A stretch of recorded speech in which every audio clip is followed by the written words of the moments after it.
Indonesian friend you got, alright?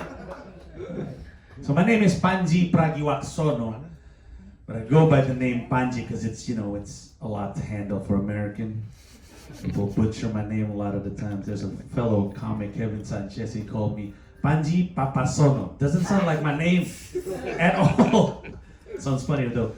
But nobody butchers a name worse than a Starbucks barista. Don't you think? Yeah? Ever get your name butchered? Anybody here? Yeah? You? Do you ever get your name butchered by a Starbucks barista? Oh, all the time. All the time? What's your name? I'm sorry, what's your name? Dinah. Diana? Dinah. Dinah? Oh, well, it's not their fault. Dinah? Dinah? I never get called that. I get Diana, Dina, everything else. Yeah, well, it just means they're assholes. You used to work. Who used to work at Starbucks? I think somebody. Yeah, you used to work. Yeah.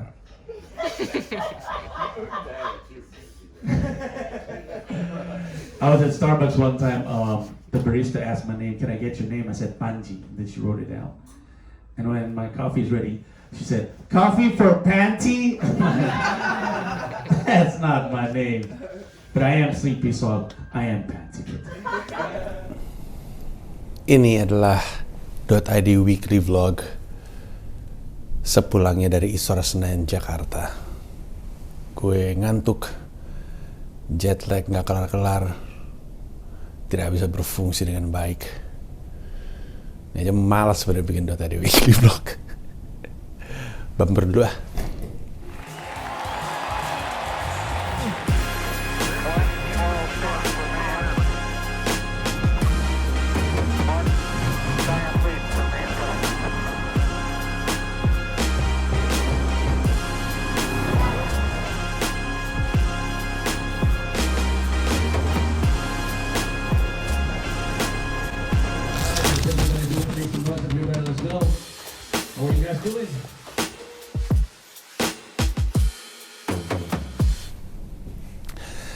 Oke, jadi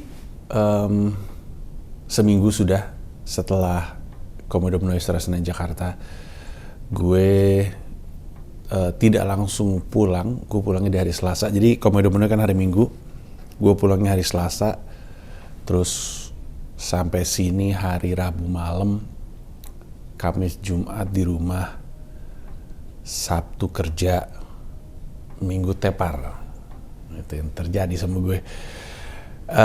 Setelah Komodo Menuju Istora Senayan Jakarta, kan gue nggak bisa tidur sebenarnya itu, karena masih euforia gitu, si adrenalin masih tinggi. Terus baca-bacain DM,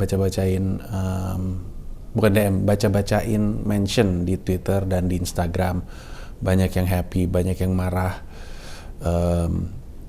Tapi terus udah gitu, jam berapa tuh? Di Instagram gue sempat bikin video, gue bilang gue jam 4 nyampe rumah, itu kurang tepat. Jam 4 tepatnya gue ngelihat jam. Jadi kayaknya mungkin, bukan nyampe rumah, nyampe hotel. Gue kayaknya nyampe hotel mungkin jam 2 kali ya. Pas setengah 3 gitu. Nggak bisa tidur, terus pas gue liat handphone, udah jam 4, padahal gue udah mesti berkegiatan. Jadi, pegang aja deh. Jadi, abis gue memaksa diri gue untuk tidur, gue bangun jam 8, mandi, sarapan. Dipo tuh. Dipo. Waalaikumsalam, anak soleh. Enggak apa-apa. Enggak apa-apa. Sini. Apa tuh suratnya? It's just some mail for the wrong address. Mail for the wrong address. Also, this, whatever this is. Oh, jadi ini. Just say hello to the people in my video. Hello. Ayah mau keluar beli air sebenarnya, beli air sama beli jus. Tapi ayah lupa, ya belum bikin video ini. I have to do a weekly vlog. Okay. Nah, istirahat. Have you been doing your laundry di bawah? Yeah. Okay. Karena Shira juga mau nge-laundry. Oh yeah. Ya. I should go downstairs and check if mine's done. Ya, oke. Bye. Nggak, ayah kunci kok. Oke. Terus tadi sampai mana gue? Ya, gue bangun jam 8 karena jam 9 gue berangkat. Bayangin tuh, gue sadar gue jam 4, maksain tidur mungkin jam 5. Bangun jam 8, mandi, sarapan, jam 9 berangkat, jam 10 gue ke Pita Kuning.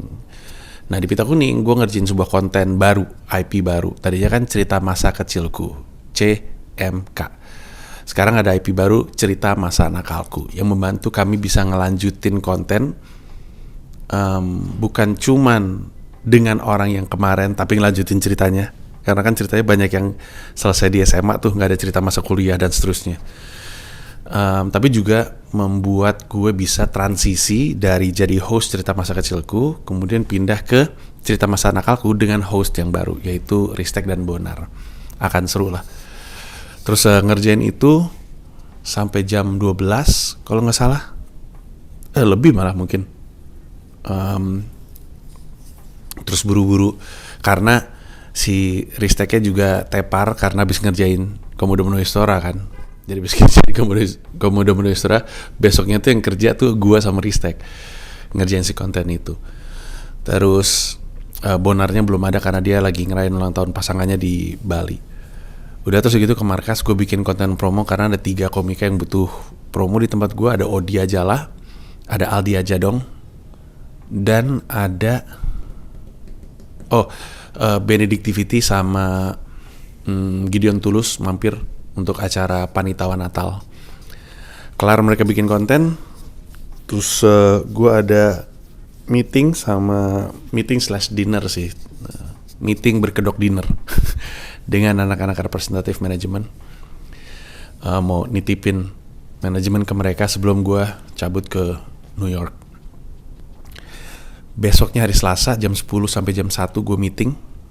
Jam 10 sampai jam setengah 1.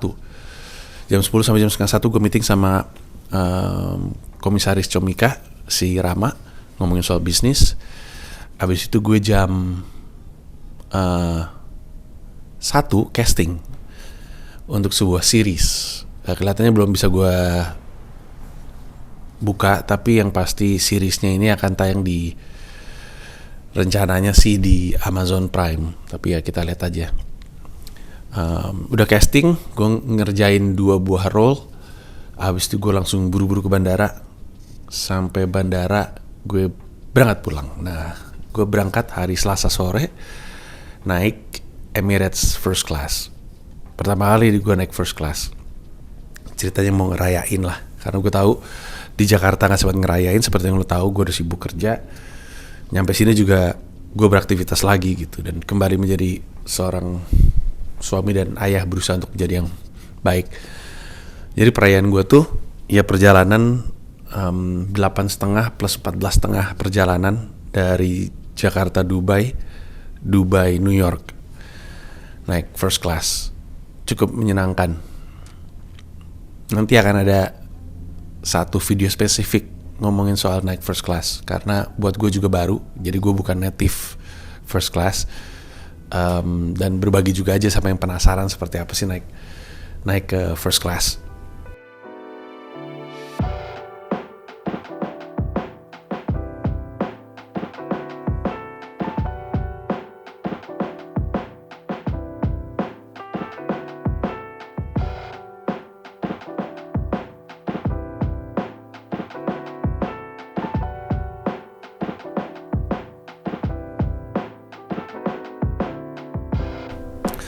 Udah, habis itu gue nyampe sini itu Selasa sore, Rabu, Kamis kayaknya ya. Kamis pagi kalau nggak salah. Apa Rabu ya? Nggak ingat gue. Selasa. Nggak ingat gue. Lupa. Yang gue ingat gue nyampenya pagi aja. Ya, gue nyampenya pagi.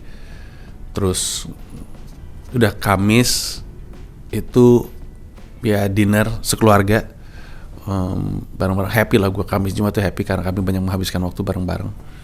Sabtu Minggu juga makan bareng, sarapan bareng satu meja.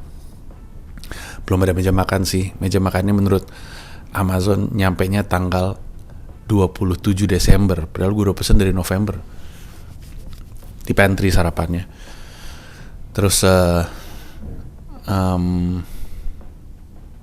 hari Jumatnya gue PTC sama guru-gurunya Dipo. PTC itu Parents Teacher Conference. Jadi setelah selesai satu term, kayak bagi raport, ngasih report card gitu, dikasih tahu nilai-nilainya anak-anak, terus bisa ketemu sama guru-gurunya di setiap subjek. Nggak wajib, tapi kalau lo pengen tahu perkembangan anak lo daftar. Daftarnya juga lo masuk ke website SMA. Ini kan Dipo kan SMA ya, masuk ke website SMA-nya anak gue. Terus udah gitu lu klik ini untuk daftar kalau mau PTC sama guru-guru tertentu. Habis itu ada pertama lu login pakai kode anak lo biar lu terbuka terhadap data guru-guru anak lo. Terus udah gitu lu pada hari H-nya lu masukin aja kode Zoom untuk setiap guru tersebut di jadwal yang udah ditentuin. Nah, yang bikin gue happy adalah nilainya Dipo dan sebenarnya nilainya Shira dari minggu sebelumnya waktu gue masih di Jakarta itu nilainya bagus-bagus semua, tidak ada yang jelek nilainya. Dipo aja nilai paling jeleknya itu 75, itu algebra matematika. Dipo itu 100 di art nilainya, Shira 100 di PE di olahraga. Jadi terus sisanya 80, 90 dan segala macam. Bahkan ada momen-momen di mana gurunya bilang sebenarnya Shira nih nggak masuk sekolah nih di term ini nih di seminggu ini. Tapi pas ujian, pas assessment nilainya bagus gitu. Dipo juga hal yang sama. Semua guru-gurunya memuji Dipo. Ada satu guru namanya Mr. Agard, dia bilang Dipo is very respectful, highly respectful. I wish all of my students are like him. Dia bilang kayak gitu. Gue happy banget dengar bahwa Dipo dan Shira tidak mengalami kendala berpendidikan di sini, nilainya bagus-bagus. Dengar bahwa guru-gurunya seneng. Waktu PTC sama guru-gurunya Shira juga sama, seneng. Oh salah deh, PTC sama guru-gurunya Shira tuh 2 minggu yang lalu waktu gue masih di New York. Terus kalau yang Dipo yang Jumat kemarin. Tapi ngelihat guru-gurunya tuh ngasih penilaian baik terhadap Dipo. Terus dibilang Dipo aktif, Dipo engaging. Senang dengernya. Dipo sering ngobrol sama saya usai sekolah. Dengernya senang. Kami ngobrol sama seluruh 9 gurunya Dipo waktu itu dan dikasih tahu kenapa nilainya baik dan segala macam.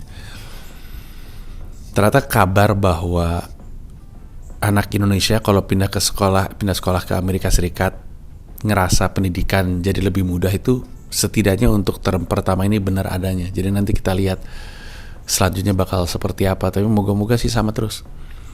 Kayak gue nggak tahu gue udah cerita atau belum, tapi Shira waktu itu ikutan lomba spelling bee di kelasnya dia dan dia juara kelas. Padahal dia orang Indonesia yang baru aja masuk ke pendidikan Amerika bulan September kemarin. Dia sampai bingung, kok bisa ya aku menang ya? I'm not even American, kata dia. Terus tapi giliran kan dia jadi juara kelas kan, giliran juara kelasnya diadu untuk juara sekolahnya tuh dia pas lagi sakit, jadi dia nggak ikutan. Tapi sejauh ini happy sih ngeliat anak-anak ke sekolahnya happy. Bukan berarti kemudian nggak ada anak nakal, nggak ada guru rese, guru galak, itu mah bagian dari dinamika sekolahan kan. Tapi setidaknya bahwa mereka di sekolah tuh bisa menjalani pendidikannya dengan baik, bahkan ketika pun mereka nggak masuk selama semingguan. Itu happy sekali. Abis itu hari Sabtunya gue kerja ngisi acara Mike Up NYC Ugly Sweater Comedy. Jadi semuanya pakai sweater jelek, sweater kocak gitu, sweater Natal yang corny gitu. Gue jadi headliner. Terus yang nonton cuman 4-5 kalau gue nggak salah. Komiknya ada 9 kalau nggak salah. So ya seru lah. Habis manggung di depan 7.500 orang plus 3.400 orang secara streaming. Habis itu manggung di depan 4 orang. That's the life, right? Terus gue ngobrol sama salah satu pengisi komedi, pengisi acaranya, dia bilang, lu tuh ngapain sih ngelakuin ini sebenarnya? Kan lu baru aja manggung di depan ribuan orang di arena, terus gitu lu ngelakuin ini tuh buat apa gitu. Terus gue bilang, ya karena gue suka stand up-nya gitu, bukan suka di depan 7.000 orangnya gitu. Gue bilang I love doing stand up. so much as to I love doing this. Gue seneng ngelakuin ini aja gitu, seneng punya kesempatan untuk bisa open mic lebih sering gitu. Dia tuh bingung gitu, dia bingung kenapa. Namanya Matthew Silver. Nanti gue kasih lihat, dia komedinya benar-benar unik sekali. Gue masukin videonya di sini. Dia stand up, disuruh pakai ugly sweater kan, dia pakai naked suit, jadi dia kayak pakai baju satu badan tapi kayak telanjang. Whoa, okay? Walking! You're walking! Alright, ladies and gentlemen, let's get down to business. Business!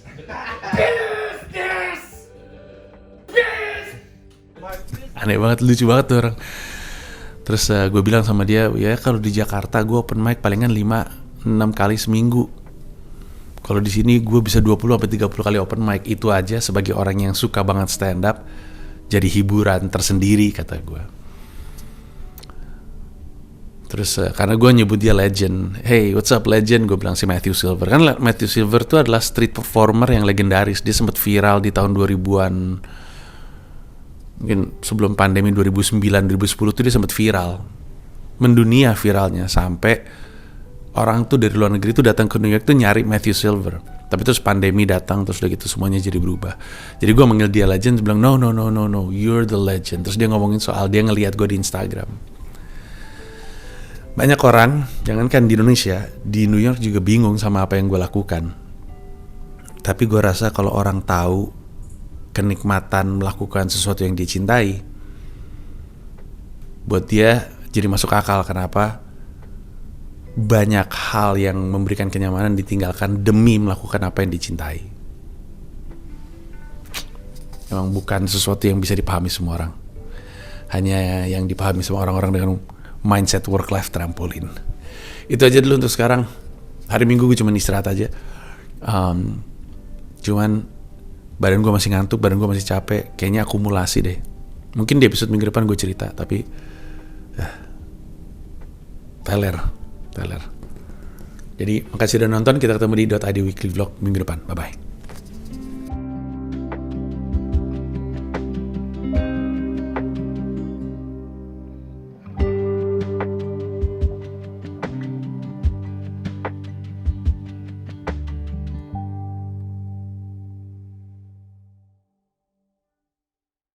Terima kasih banyak udah nonton video ini sampai akhir. Mau mengingatkan saja bahwa seluruh video gue stand up di New York City bisa lo akses dengan menjadi member YouTube gue. Ada 3 level, ada yang Rp30.000, Rp125.000, ada yang Rp1,5 juta. Masing-masing punya manfaat sendiri-sendiri. Tapi yang pasti, dari yang Rp30.000, lo udah bisa akses semua video stand up gue di New York City tanpa disensor, tanpa dipotong, termasuk video-video yang sebelumnya. Terima kasih sekali lagi.